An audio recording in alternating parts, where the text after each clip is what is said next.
여러분 모두에게 이 시간 주님의 사랑의 음성이 들려지는 복스러운 시간이 되기를 주님의 이름으로 축복합니다. 이 로마서 5장의 말씀을 보게 되면 우리가 어떤 상황에 있음에도 불구하고 그런 우리 하나님께서 또는 우리 주님께서 사랑하시고 그리고 속죄 제물로서 자신의 몸을 십자가에 못 박아서 우리에게 놀라운 은혜와 복을 주신 하나님에 대하여 말씀해 주고 있습니다.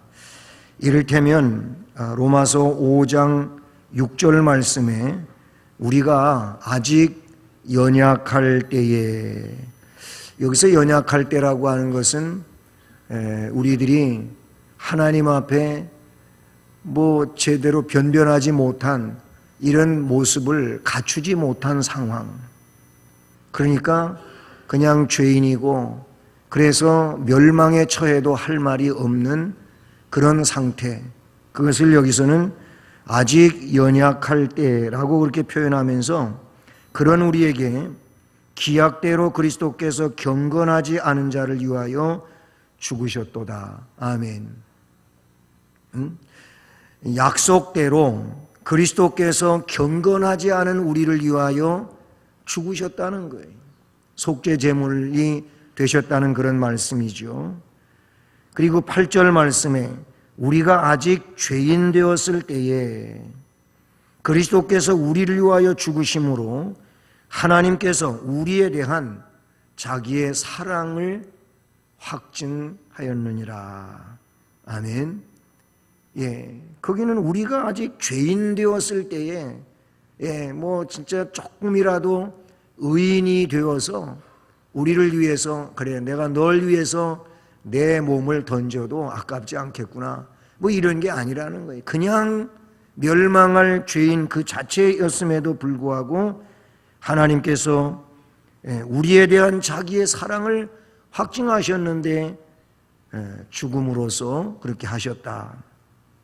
더 나아가서 10절에서는 곧 우리가 원수 되었을 때에, 그래서 하나님과 원수된 이런 상태임에도 불구하고 그 아들의 죽으심으로 말미암아 하나님과 화목하게 되었은즉, 화목하게 된 자로서는 더욱 그의 살아나심으로 말미암아 우리들은 구원을 받을 것이 아니겠느냐 하는 그런 말씀을 쓰고 있는데, 우리가 원수 되었을 때, 아직 연약할 때 혹은 죄인 되었을 때에 하나님과 원수 관계였음에도 불구하고 우리를 위하여 속량의 피를 흘리셨다. 죄값을 치르기 위하여 그를 십자가에 못 박았다. 이렇게 말씀해 주고 있지요. 이런 말씀들을 보면은요, 우리가 어떠한 상태로 변하였기 때문에 아니면 달라졌기 때문에 그래서 조금이라도 쓸모가 있기 때문에 라는 그런 얘기가 아니에요. 이 말씀에 그 로마서 5장에 앞에 열거했던 이런 말씀들을 보면은 우리는 정말 하나님 보시기에 무능한 존재, 쓸모없는 존재, 하나님에게 오히려 영광을 가리우고 하던 그런 존재, 그런데도 불구하고 어떠하기 때문에 우리를 선택하신 것이 아니고 어떠하지만 죄인이지만 하나님과 원수 관계이지만 그냥 연약해서 아무것도 할 수 없는 그런 상태에 있지만 그런데도 불구하고 우리를 선택하셨습니다. 아멘. 그 하나님께서 우리를 이렇게 그 주권에 의해 가지고 내가 너를 내 백성으로 삼는다, 내 아들로 삼는다, 딸로 삼는다, 하나님이 그렇게 우리를 선택하고 하셔서 하나님 품으로 불러내신 줄로 믿습니다. 그래요. 하나님은 그 선택을 하시는 데 있어서도 그러하고 그 주권을 행사하시는 데 있어서도 그러하고 누구에 의하여 이런 것들을 행사하시는 것이 아니고 하나님 홀로 그 뜻에 의하여, 그 하나님의 사랑에 의하여 이런 일을 선택도 하시고 그 주권을 행사하시는 하나님이신 줄로 믿습니다. 그런 하나님의 주권적 행사하는 가운데 선택이라고 하는 이 내용 가운데 여러분과 제가 거기 있다는 것입니다. 아멘. 그래요. 하나님 저를 좀 선택해 주시지요. 하나님 그래도 좀 이런 구석은 좀 남보다 낫지 않습니까? 그러니 저를 좀 긍휼히 여겨주세요. 이래가지고 그래 아유 내가 널 긍휼히 여겨 이러신 게 아니라는 거예요. 그런 거하고는 아무 상관도 없이 멸망할 죄인이고 정말 그런 우리지만 하나님이 그냥 우리를 사랑하셔서 선택하셨답니다. 그러니 우리는 복받은 사람들이에요. 요즘에는 복받았다고 하는 얘기보다 이런 말을 쓰면 좀 그런 것 같지만은 박근혜 대통령도 대박이라는 말을 쓰더라고. 진짜 대박 난 거예요 이게. 아니면 그것도 시원찮아요. 로또 맞은 거예요. 여러분 세상에 이것보다 귀한 일이 어디가 있겠습니까? 그래서 하나님 나라 백성이 됐습니다. 하나님의 자녀가 되었습니다. 영생의 기업을 받은 자들이라 그런 얘기예요.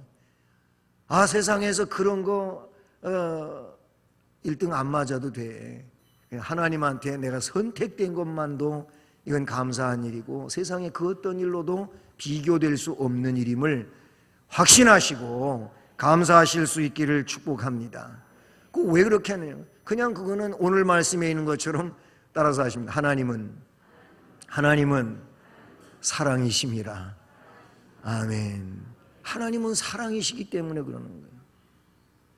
하나님의 사랑 때문에 그렇게 되어졌다고 오늘 말씀에서 말씀해 주고 계시지 않습니까? 이 조건 없는 하나님의 사랑은 성경 전체에 잘 나타나고 있는데 신명기 7장 6절로 8절 말씀에 보면 이런 말씀이 기록이 되어져요. 제가 읽어드릴게요. 너는 여호와 내 하나님의 성민이라. 아멘. 내 하나님 여호와께서 지상 만민 중에서 너를 자기 기업의 백성으로 택하셨나니. 여기서 너는 누구냐면은 저와 여러분이에요. 믿으십니까? 너를 하나님께서 다른 민족보다도 더 사랑하셨기 때문에 택하셨다고 말씀하고 있다는 사실이에요. 여호와께서 너희를 기뻐하시고 너희를 택하심은 너희가 다른 민족보다 수요가 많기 때문이 아니라, 다른 민족보다 수요가 많다고 하는 것은 숫자가 많아서 택한 그런 의미보다도 다른 민족하고 비교할 때 네가 뭐가 조금 달라서 선택한 게 아니라는 거예요.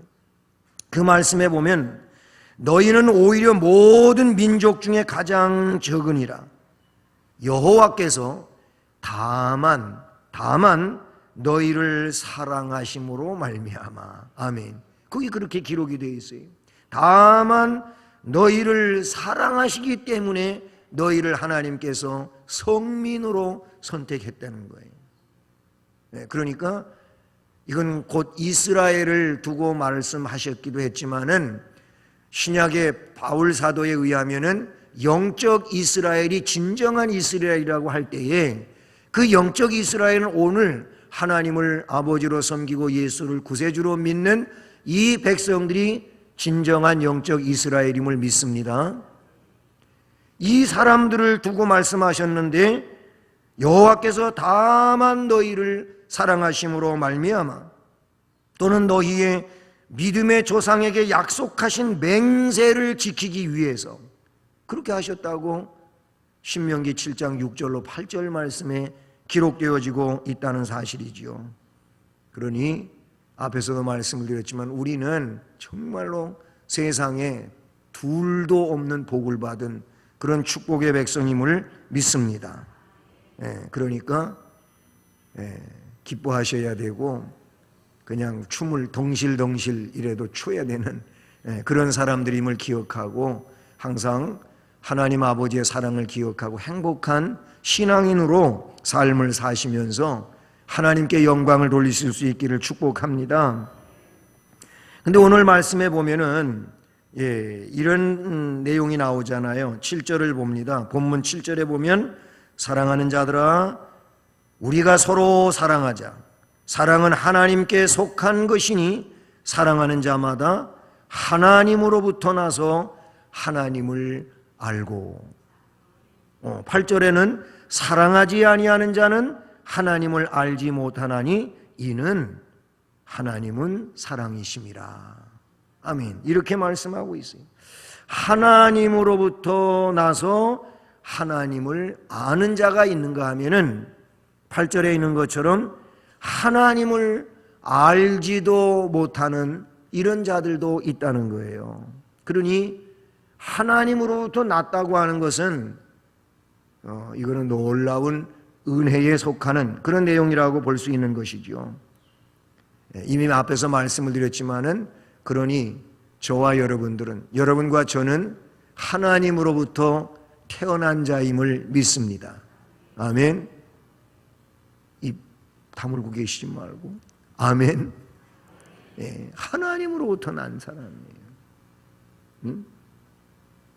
하나님으로부터 났기 때문에 하나님을 아는 자이고 하나님으로부터 나서 하나님을 알기 때문에 사랑이신 하나님처럼 사랑하며 살라는 것이 요한 사도의 말씀이라 그런 얘기예요. 그렇습니다. 육신의 몸을 입고 있는 모든 인간은 죽을 수밖에 없는, 멸망할 수밖에 없는 본질상 진노의 자녀라고 하는 에베소서 2장의 말씀과 같은 존재인 것이죠. 그런데 그리스도를 구세주로 믿는 믿음을 선물로 받아서 우리가 예수를 믿게 되었습니다. 이 믿음을 갖고 주님을 섬기게 되었다는 사실인 것이죠. 고린도후서 5장 17절 말씀에서 뭘 이야기하고 있습니까? 우리가 새로운 피조물이라고 말씀하고 있어요. 그런즉 누구든지 그리스도 안에 있으면 새로운 피조물이라. 이전 것은 지나갔으니 보라 새 것이 되었도다. 아멘. 예수를 믿고 예수 그리스도 안에 있게 되므로 하나님을 섬기는 새로운 피조물이 되었다고 하는 것입니다. 그래서 이런 이들에게 새로운 피조물은 그냥 하나님이 다시 지었다고 하는 의미가 아니고 그 속에 새 생명이 주어졌다, 그렇게 말하고 있는 거예요. 그래서 예수님은 나사로 부활 사건과 관계하여 그 속에서 우리에게 주신 말씀이 뭐냐면 요한복음 11장 25절 26절 말씀에서 뭐라고? 나를 믿는 자는, 나는 부활이요 생명이니 나를 믿는 자는 죽어도 산다. 무릇 살아서 나를 믿는 자는 영원히 죽지 아니하리라. 아멘. 생명을 이야기하고 있어요. 나는 부활이요 생명이니 네가 나를 믿느냐? 그렇다면 너 안에 이 생명이 있다고 주님이 말씀해 주셨어요. 이 생명은 그런데 사랑을 행함으로 하나님으로부터 났다는 증거를 가지게 된다는 것이죠. 성경에서 열매들을 요구하고 있고 열매에 대하여 많이 말씀하고 있는데, 그래서 이 사랑과 관계된 내용들 속에서 사랑의 열매를 나타내라고 말씀하고 있는 것이죠. 오늘 이 요한일서 4장 7절 말씀을 우리는 깊이 묵상하고 이 말씀 속에서 귀한 진리를 발견하고 영적인 교훈을 받고 이 말씀에 관계된 의미의 삶을 우리의 실생활 속에서 살아야 될 줄로 믿습니다. 다시 한번 보세요. 7절을 사랑하는 자들아. 우리는 정말 주님으로부터 사랑을 받은 그런 사람들로, 그래서 함께 사랑 속에 있기 때문에 우리는 서로 사랑하는 자들이라고 말할 수 있는 것이죠. 그러면서 우리가 서로 사랑하자. 왜? 사랑은 하나님께 속한 것이니 사랑하는 자마다 하나님으로부터 나서 하나님을 알고. 누가 하나님으로부터 났다고요? 사랑하는 자마다. 사랑하는 자마다 하나님으로부터 나서 하나님을 안다. 사랑하는 자들이 하나님으로부터 태어난 자들이라는 거예요. 그런 사람들이라고 말씀하고 있어요. 그래서 성도들은 사람이기 때문에 미움의 감정을 안 가질 수 없어요. 가질 수 있죠. 그러나 그 미움의 감정을 지속적으로 가지면 안 된다고 성경은 말하고 있어요. 바울 사도는 미움의 감정은 해가 질 때까지, 이 분을 품는 건 해가 질 때까지 가지고 있다가도 해지기 전에 다 없애버려야 돼요. 그 다음 날까지 가지고 가지 말라고 말씀하고 있어요. 왜 그래요? 하나님은 사랑이시고 또 우리가 그 사랑 속에서 하나님으로부터 나가지고 하나님을 아는 존재가 되었기 때문이라고 말하고 있고, 하나님의 사랑하지 아니하는 자는 하나님을 알지 못한대요. 그러니까 미운 감정으로 사랑 없이 그렇게 사는 거는 이게 하나님으로부터 난 사람이 아니라는 거예요. 하나님으로부터 나지 않았으면 뭐예요, 그러면? 마귀로부터 났다는 거예요. 정말 이 말씀을 우리는 바르게 인식해야 될 줄로 믿습니다. 그래도 미워하며 사시겠습니까? 아닌 거예요. 우리 하나님을 지극히 사랑해야 되겠고, 또한 하나님 안에서 함께 사랑의 교제를 나누어야 될 이렇게 지체가 된 하나님 백성들은 서로 이 말씀에 있는 것처럼 사랑해야 될 줄로 믿습니다. 그래요. 사랑하지 아니하는 자는 하나님을 알지 못하나니 이는 하나님은 사랑이심이라 라고 말씀하고 있어요. 하나님은 사랑이심이라고 하는 이 말 속에는 사랑의 본질과 함께 그 진리가 이 내용 속에 담겨져 있다고 볼 수 있는 것이죠. 이 말은 성도가 당연히 사랑해야 하는 이유도 제시해 주는 말씀인 것이죠.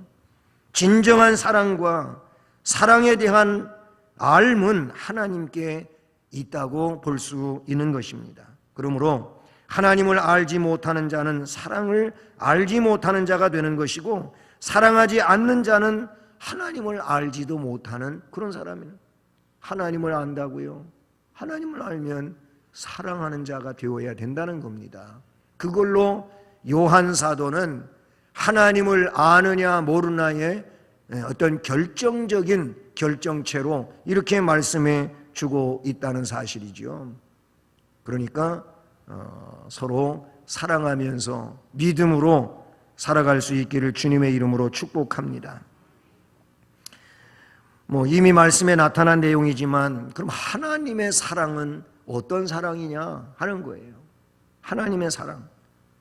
하나님의 사랑이 우리에게 이렇게 나타난 바 되었으니 9절에서 말씀하고 있잖아요. 하나님의 사랑이 우리에게 이렇게 나타난 바 되었다 하면서 이어가는 말씀은 하나님이 자기의 독생자를 세상에 보내심은 죄로 말미암아 우리를 살리려 하심이라. 죄로 멸망할 우리를, 멸망당할 우리를, 그 죄 때문에 진노를 받을 수밖에 없는 우리를 거기에서 건져내시기 위하여, 그 건짐이 이제 죄에서 건져내기 위해서는 죄값이 지불이 되어져야 되는데, 이 죄값을 지불하기 위하여 하나님이 직접 이 땅에 인간의 몸을 입고 오셨다는 것이죠.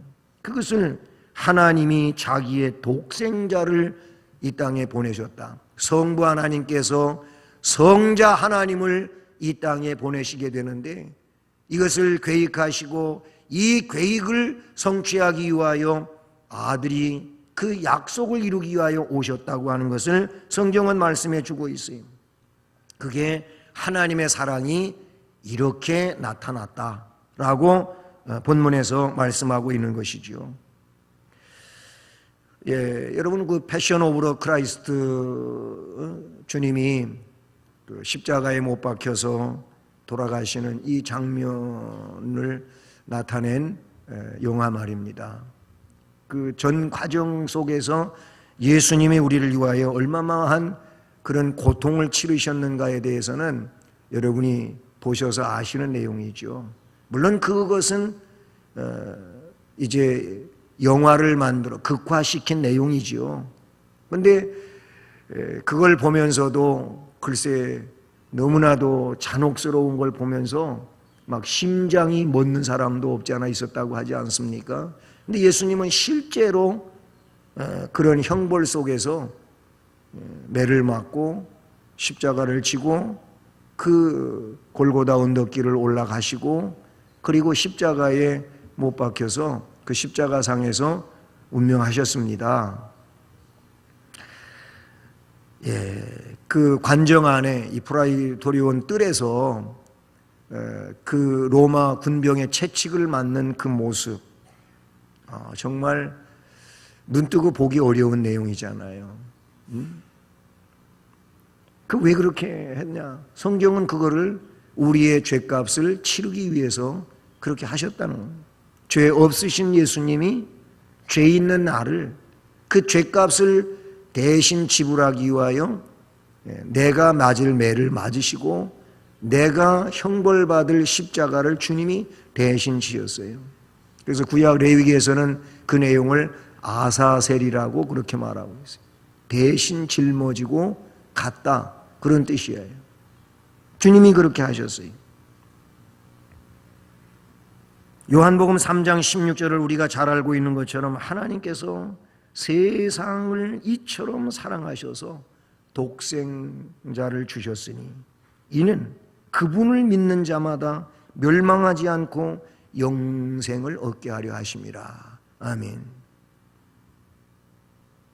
이처럼이라고 하는 말은 그런 상황들을 다 두고 한 말씀이라고 볼 수 있는 것이죠. 그게 하나님의 사랑입니다.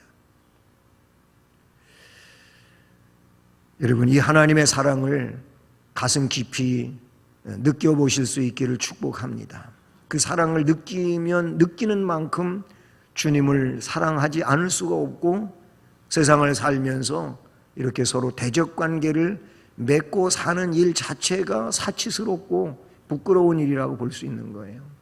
내가 요것까지도, 이런 것까지도 용서를 못하고 대적이 되고 그래서 등지고 살아가는 그런 한없는 주님의 사랑을 받았으면서도 이게 안 된다고 하는 것은 주님이 말씀하신 비유 가운데 나오는 그 1만 달란트 빚을 탕감받은 사람으로서 이 100데나리온을 그거를 탕감을 못 해줘 가지고 도로 불려 들어가는 참 이 어리석은 삶을 살아야 되겠냐, 그런 얘기. 하나님의 사랑은 이 사람의 말로 표현을 해보자면은 측량이 안 되는 사랑이다. 끝이 없는 사랑이다. 그렇게 크고 넓고 높은 사랑이라고 볼 수 있는 것이죠. 그래서 찬송가에도 보면은 하나님의 사랑을 바다의 물을 먹물로 삼고 하늘을 두루마리로 삼아서 다 기록한들 그거 다 쓸 수 있겠느냐 말이에요. 사실 그 찬송 가사 표현대로 하나님의 사랑은 그런 사랑인 줄로 믿습니다. 제발 저도 여러분도 그 하나님의 사랑을 정말 10,000분의 1이라도 닮아갈 수 있기를 축복합니다. 그래서 요한사도는 우리에게 하나님의 영감 속에 명령하고 있는 내용이 뭐냐면 따라서 하십니다. 우리가 서로 사랑하자. 아멘. 그렇게 말하고 있는 거예요. 다시 7절을 보면 사랑하는 자들아 우리가 서로 사랑하자. 이렇게 말하고 길지도 않아요. 너무 간결하면서도 이 내용은 정말로 대단한 말씀인 줄로 믿습니다. 사랑하는 자들아 우리가 서로 사랑하자. 그런 사랑을 받았는데 서로 사랑 못할 게 뭐 있냐? 그럴 수도 있는 내용이라고 볼 수 있는 것이죠. 다음 시간에 살펴볼 내용이지만 뒤에 나오는 11절을 보면 거기도 마찬가지. 사랑하는 자들아, 하나님이 이같이 우리를 사랑하셨은즉 우리도 어떻게 서로 사랑하는 것이 마땅하도다. 이게 마땅한 일이란 말이에요. 마땅치 않은 일을 하면서 하나님 백성이라고 그렇게 자처하며 살아서 되겠냐? 그러면 안 되냐?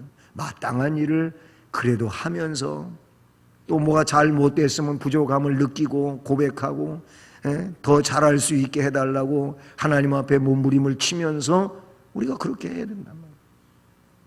서로 사랑하자라고 말씀하고 계신 줄로 믿습니다. 그래요. 하나님의 사랑을 말씀을 통해서 듣고 아는 것에 그치면 안 된단 말이에요. 뭐 사랑뿐만 아니라 모든 게 그렇잖아요. 그냥 지식에 멈춰 있으면 안 되고 우리는 지식의 내용을 삶으로 옮겨가야 된다, 그런 얘기예요. 삶을 사는 게 중요한 거예요. 예배의 삶을 사는 게 중요하고 말씀의 삶을 사는 게 중요하고 이 삶을 사는 게 중요하죠.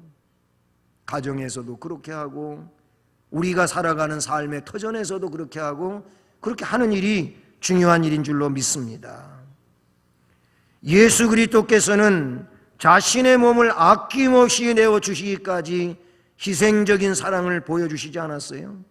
요한복음 15장 13절에서 주님 말씀하실 때 친구를 위하여 자기 목숨을 버리는 것보다 더 큰 사랑이 없다. 너희들은 나의 친구라. 내가 너희들을 위하여 내 목숨을 버리노라. 주님이 그렇게 말씀을 하신 거예요.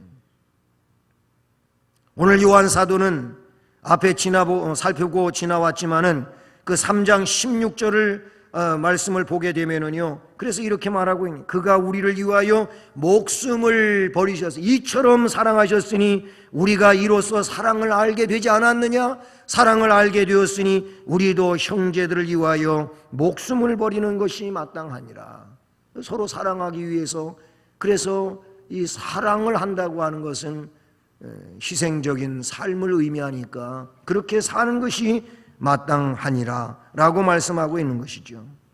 입으로는 사랑을 부르짖으면서도 사랑하지 못하고 살아간다면 이 자체를 우리는 회개해야 될 내용이 되는 것이고, 그렇게 회개의 삶을 살면서 사랑이 더 우리 안에서 커져가고 그런 삶으로 이어져 갈 수 있도록 우리는 우리의 삶을 사랑의 삶으로 그렇게 만들어 가야 될 줄로 믿습니다. 그러니까 가정 안에서도 부부가 그리고 부모와 자녀가 사랑하실 수 있기를 축복합니다. 이 사랑 안에서 가정을 살면 행복한 가정을 못 이룰 일도 없잖아요. 그렇죠? 서로 사랑하시는 그런 은혜의 가정 되시길 바라고, 또 우리가 성도가 이렇게 함께 지체로 엮여져서 하나님을 섬기며 신앙으로 살게 되었으니 성도와 성도가 서로 사랑하실 수 있기를 바랍니다. 꼭 그렇게 하십시다. 그래서 주님을 기쁘시게 해드리고 아름다운 관계 속에서 행복한 신앙인들로 살아갈 수 있기를 바라고, 조금 부족하고 내 마음에 차지 않아도 그것을 용납하고 잘 품어내고 그래서 사랑으로서 점령해 갈 수 있기를 바라고, 주의 은혜와 축복이 우리 모두에게 넘쳐나기를 주님의 이름으로 간절히 축복합니다.